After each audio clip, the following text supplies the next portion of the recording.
It's your boy Daniel, LionsDen Evans, and the next episode starts right now. May I introduce myself?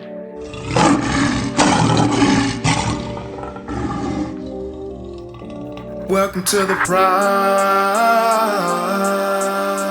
Welcome to the pride. See the fire in my eyes, yeah. Brothers need to stick together. As a team, we can make it wherever. Just tell me how you feel. Yeah. Just tell me if it's real. Hey. What a time, what a time. What a time for a black man to be alive. Living in the struggle while trying to keep our composure. Killing each other while trying to look for that exposure. We all just want to make it, we should do it as a team. Build each other up and they can't even say a thing. Me and all my brothers just stuck together like glue. It's us against the world and you know what we finna do. Woo! Pop a bottle, we in here for celebration. We just wanna be the leaders that's pushing the generation. Take a seat and find your zone for the topic of conversation. Find a way for a positive revelation. Now this really ain't the time to be thinking about yourself, cause we just a bunch of hustlers that's trying to give out some help. We turn the cubs into lions inside of the den. Come and join the brotherhood if you really just wanna win. Hey.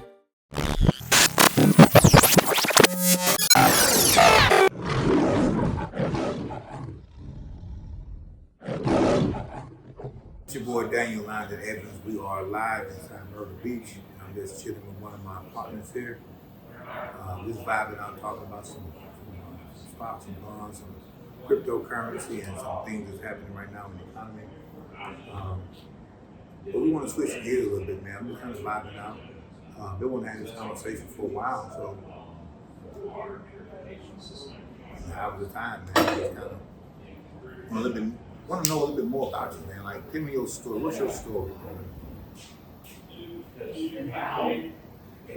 The whole joint? Yeah, give me, what's your story, man? Good, the bad, the ugly. What's your story? Born in Atlantic City. Moved out as a very young kid. I love my family in Atlantic City. Really good family in Atlantic City. I moved out here. And we're dealing with these Rollins and Raleigh. You spend the weekend with it. It's a different type of flavor. It's like a tough love flavor.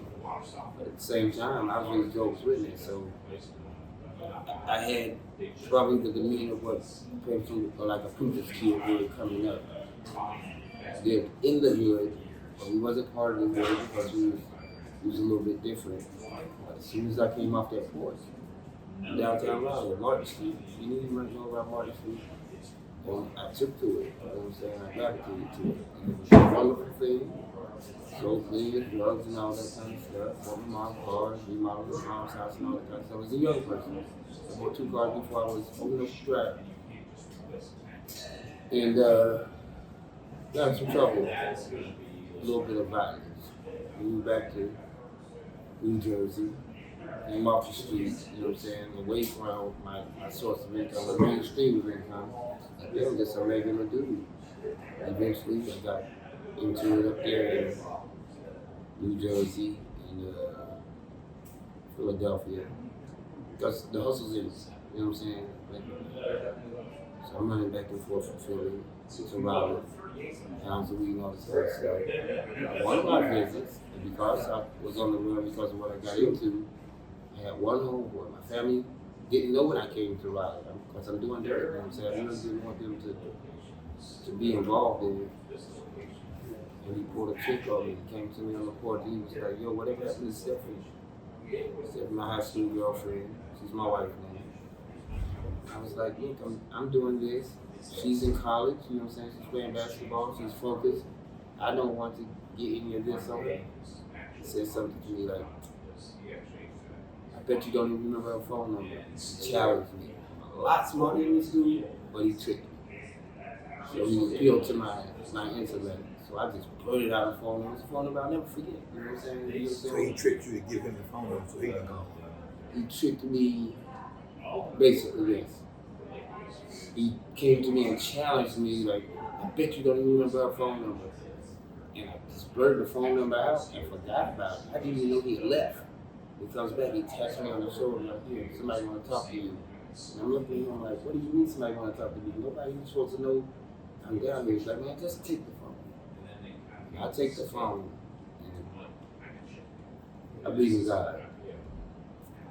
Even while I was doing all that stuff, still, you know what I'm saying, nothing happened by mistake, no coincidences. Just so happens that Stephanie was living on campus in Durham. She was back at her mother's house. And it was her mother's phone number that I plugged out, doing her laundry. On the phone, hey, blah, blah, blah, blah. 10 minutes later, she moved, dropped from North Raleigh to South Raleigh. I meet her at a gas station, and I never went back to Philadelphia. Never went back, you know what I'm saying? I put it off until I was just staying down here. About 6 years later, we get married, have a kid.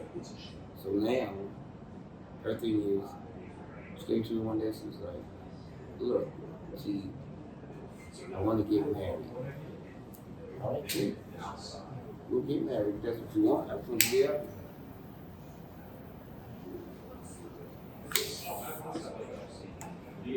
Her dad he wasn't retired at the time, he was a Superior Court judge. She has a very good relationship with her dad. She's like, I can't continue to lie to my dad about it, so you just pick something. Anything that you want to do, and I'll support it. But I think she was talking about going to school and all this kind of stuff. Me, because I'm a shortcut taker, I get online, go to the newspaper, I see something called Computer Lab. You get to study to become A+ certified, to build and repair personal computers, which was a thing back in the early 90s. Everybody wanted computers like that. I studied for the test, go to alphanumeric on Big Forest Road, take the test, and now I'm not a hustler anymore. I'm in the matrix, building computers, driving all around North Carolina to people's homes, repairing computers, but we're trying to get the money together to buy a house. And we did. Less than a summer, got the down payment, found a location in North Raleigh, Orlando Road, bought the house. 3 years later, we have our daughter, Iana, plugged in. In the 2008, they call it the housing crisis here, where, you know what I'm saying? Between 2008 2010. That whole area right there, when they're talking about bailouts for people that was in my situation. I'm a first-time home buyer. Bought my house there. I think my first interest rate was something like 6%. So I'm paying $12.50 a month for my mortgage.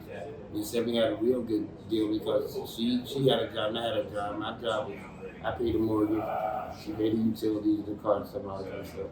She gets married. I want my daughter to have the safest car on the road. You know what I'm saying? So we go out and we buy it in the cities, and now we're making payments. So now I got this mortgage, and I got this child, first of all. Now I got to do savings payments. For the first time in my life, I had to work.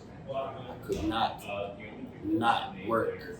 And then, So you had to trade the hustle in for a 9 to 5. and I mean, completely, you know what I'm saying? I never stopped smoking my weed and all that kind of stuff. So I'm still plugged in with my people and all that kind of stuff. But as far as taking chances, as far as, you know what I'm saying? Because now it's not just me that will be affected by me getting snatched up. My daughter, it's my wife, you know what I'm saying? Just be my home life and stuff. I get laid off.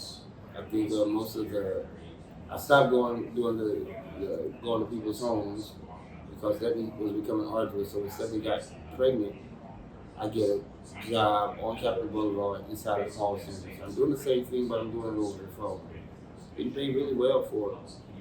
And but during the housing crisis, a lot of those support jobs were shipped to India. You know what I'm saying? They started doing that work.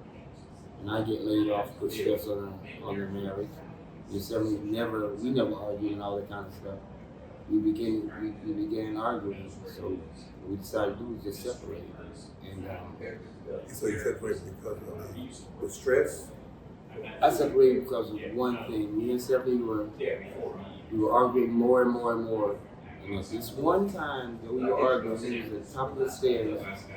Stephanie and I going at it, and our arguments have progressively started getting louder. So it's more in your face. And at this time, me and Stephanie were going at it. We're probably about a foot apart. And I looked down, and my daughter, who was probably about 3 years old at the time, 4 years old, was standing up. She's standing in a defensive position, like she was protecting her mom from me. So that's how she saw it. And I grew up in an environment, my mom and dad there was domestic violence and all that kind of stuff. It got real bad, you know what I'm saying? Very, very bad. So I had, you can call it a moment of clarity or whatever, and I saw what that picture looked like to my daughter, and I was like, you know what I'm saying, we can't do this around her. So what I did was I separated, but my whole life was this new life. And I separated, I go back to what I know on the south side. And this time the game was it's just all messed up. It's not, you know what I'm saying, it was no more rules to the game, that type of stuff. I came late 80s, so I'm sorry, Howard, if you want to play, yeah, because you know all that kind of stuff. When I get back, it's the crack era. And I'm coming back into it, and I'm not on top of the game anymore, you know what I'm saying? I'm learning it from the inside. And it took me a while to get my bearings to find my new room, which is working with the homeless community, you know what I'm saying? Because I was thrust into it. People that used to be wild with crackheads, now most crackheads become homeless.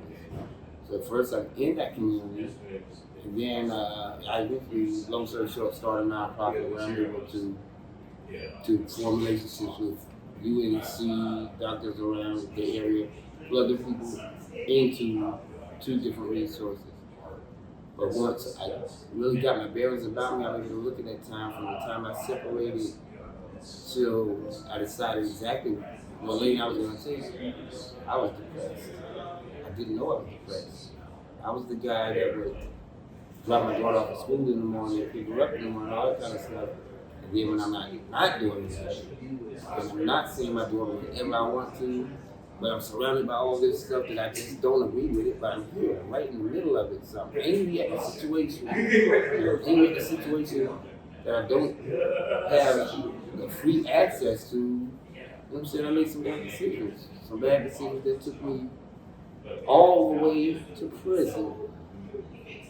But once I got to prison, it was a very short stay. I realized how long between separation and then the prison? How many years was that? When I separated from my wife, my daughter was probably 2nd grade. And I remember specifically when I went to prison because my daughter's very smart. We started a black school, Vital Link. If you're from out, you know about the Vital Link, it's murder and all that kind of stuff. So that's one of the things for kids. But what they learn there is more like Afrocentric education. They really translate to Wake County, how they taught school. My daughter's going to predominantly white schools.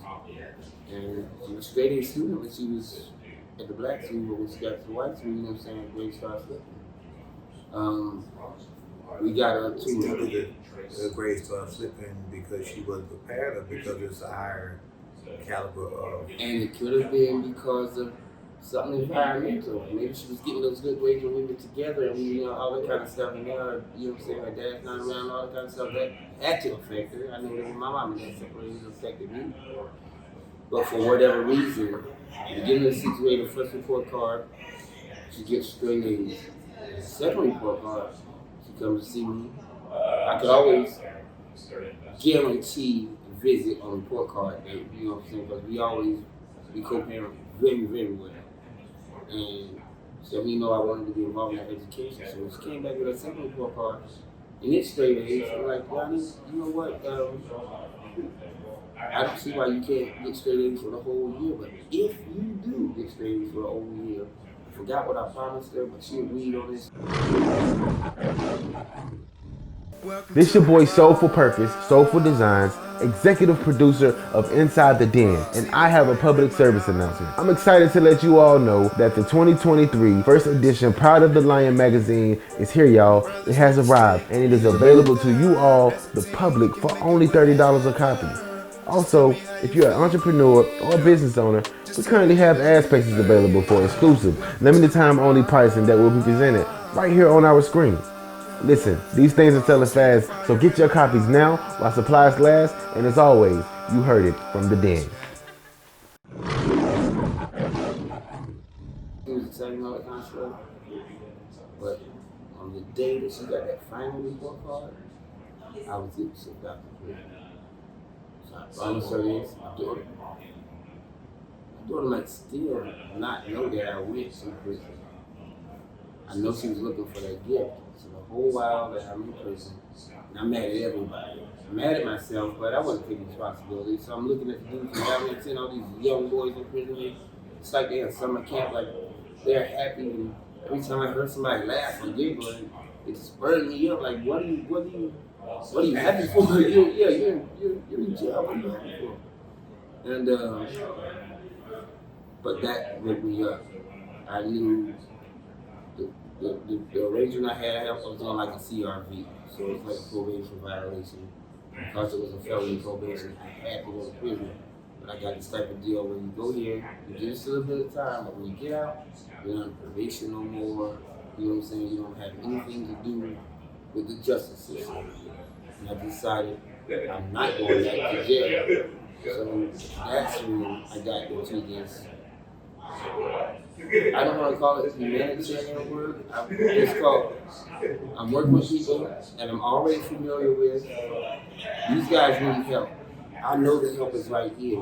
For whatever reason, you're not going over there, you're not connected to it. So I'm connecting them to resources. And me, one of my friends, a white girl from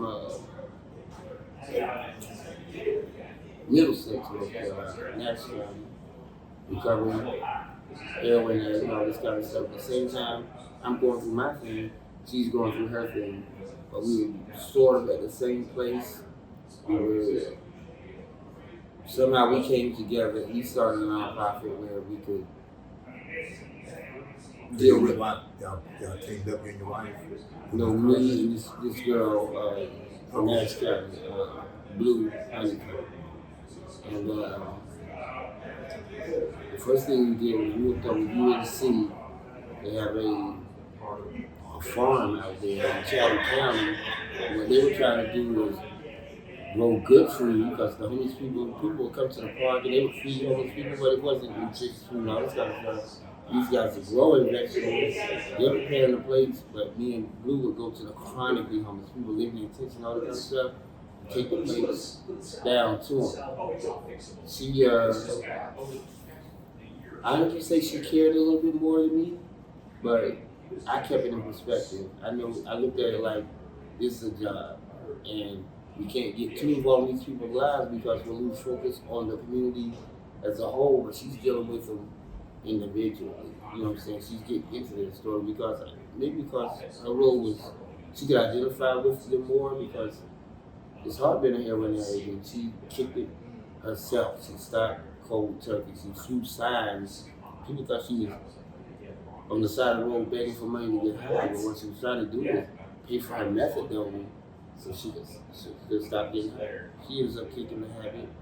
But because the way she dealt with the people and the way I dealt with the people, and we would get together at the end of the day, and I'm like, she'd be sharing how the day went to her, and I could tell she's getting it on it. She's wearing it. I'm telling her, Blue, you can't do that. You know what I'm saying? For real, we still got to keep it straight because if we're not whole, we can't really help them. She ended up killing herself. So December 1st this year was like 1 year anniversary of that. And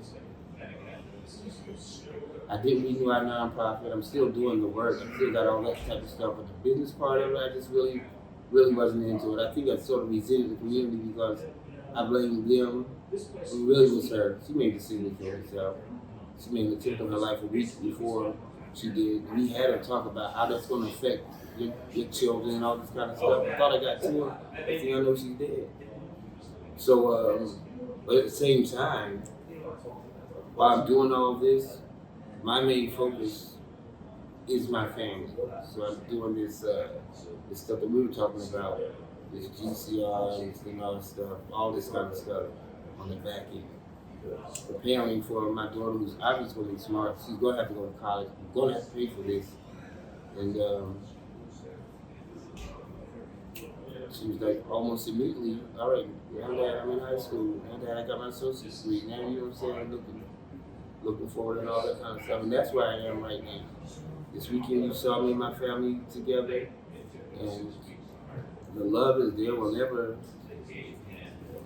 be what we was because we're different people now. You know what I'm saying?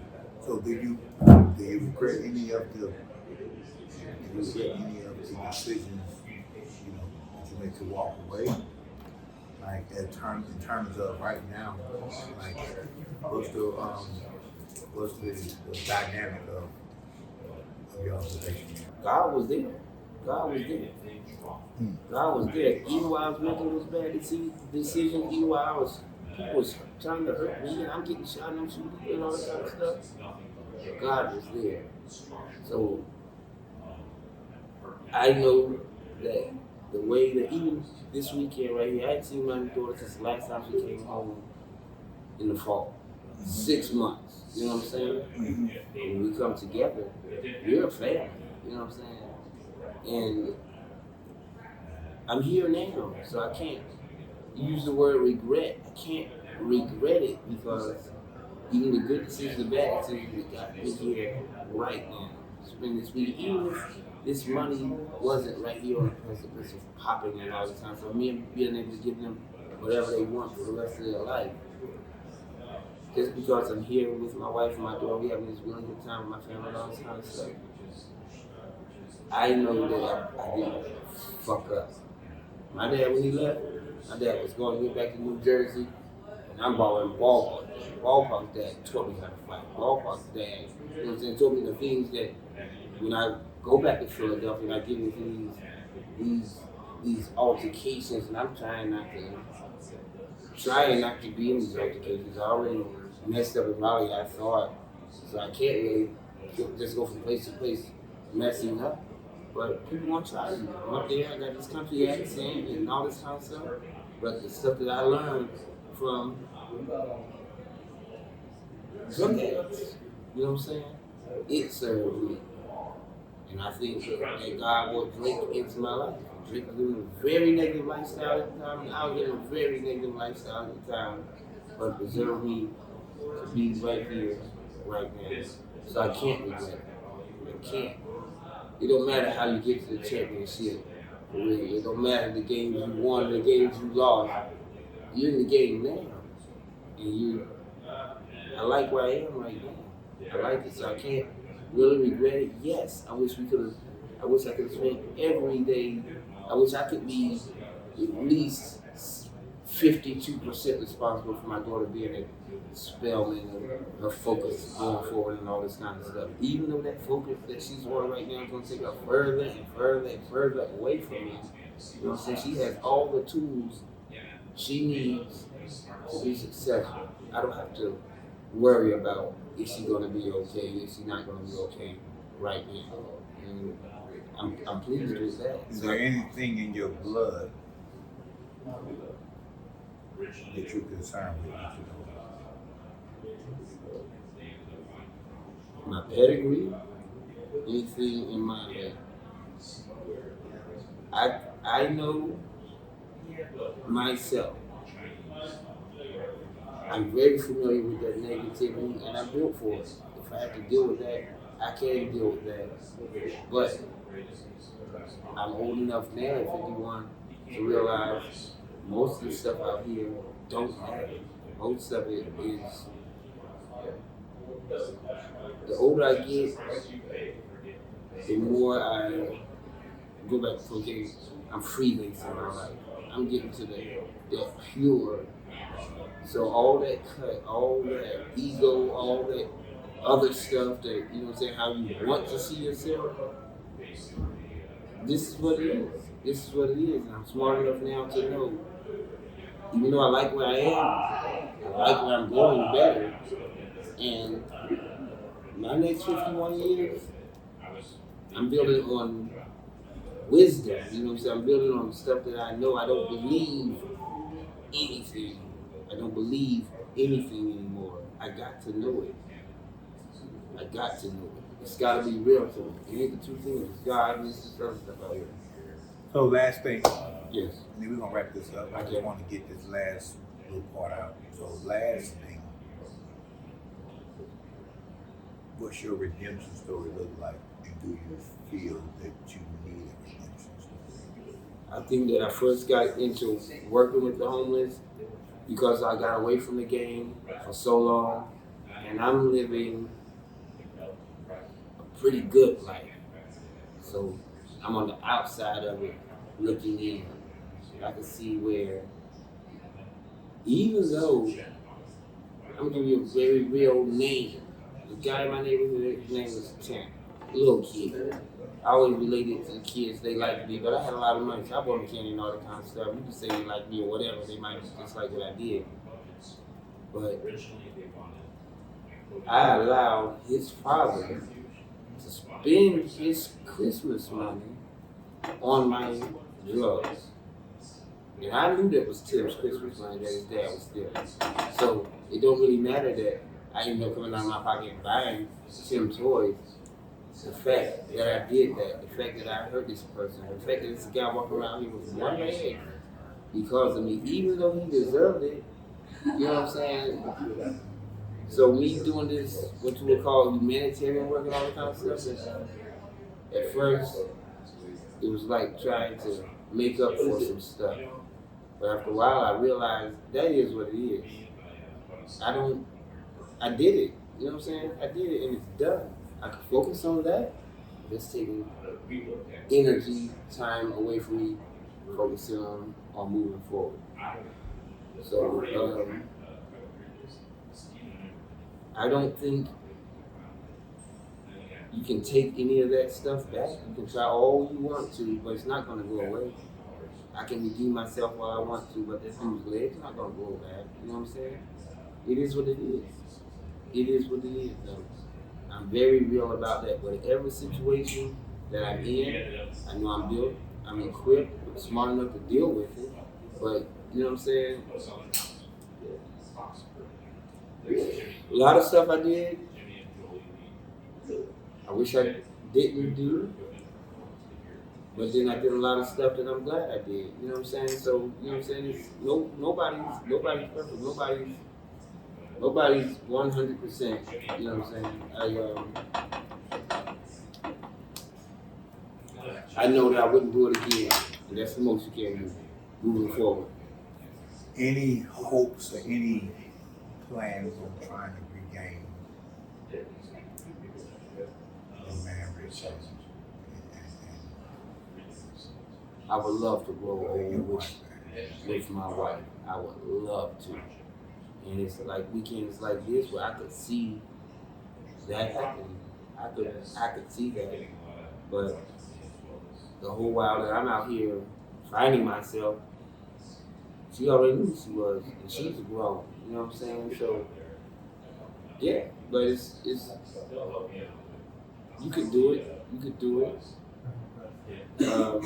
Money's not gonna fix everything, and that's not gonna be an issue. But like say, we was programming that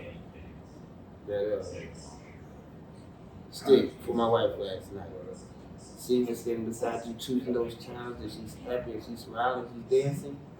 That's all I want. So whether we're together or not, if I can keep her in that zone where she's loving her life where she is, that'd be enough for us. That would be enough for me. That would be enough. For real. For real.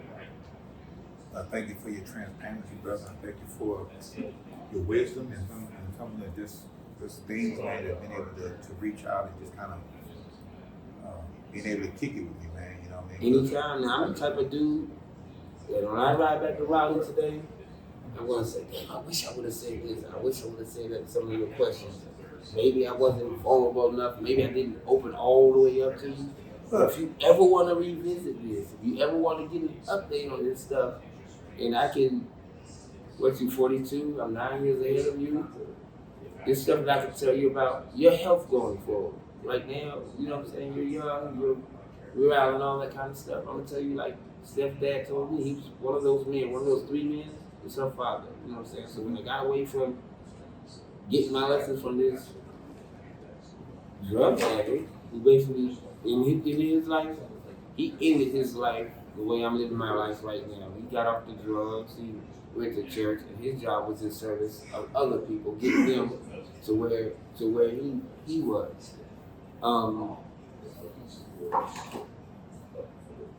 Anytime you can give a kid a shortcut, I think you should. You know what I'm saying? My issue is the kids don't listen anymore. You can't talk to them. They don't respect their elders like I respected my elders. I could learn from an alcoholic. I could learn from anybody. You're older than me, and I know you got something knowledge that I don't have. I'm gonna sit and listen. I used to be able to connect with the kids like that, but right now they're so wild. I almost enjoy sitting back watching them bump their head because of the way they reacted to the shortcut I tried to provide them. You know what I'm saying? Anytime anybody sit down there and listen and allow me to share some of these jewels with them, I'm there. I'm there, and I'll stop and I'll give you that time because somebody did that for me. That's awesome. Well, definitely, I want to stay connected to you in the near future. I want to be somebody that you can talk to, even on whatever level. Let me tell you this. I'm not somebody that's unapproachable. I'm somebody that's very, very, very approachable, and I'm very like, I'm down to earth. Obviously, you know, I've been, you know, but I value those relationships with the OGs that have already been down the road. That I admire you. And that's a good thing, you know what I mean? I We have something that we you can told me bring. you were 42 years old. I'm still blown away by that. You know what I'm saying? I admire you because, you know what I'm saying, you can learn from anyone. All you got to do is sit back and listen. Yeah.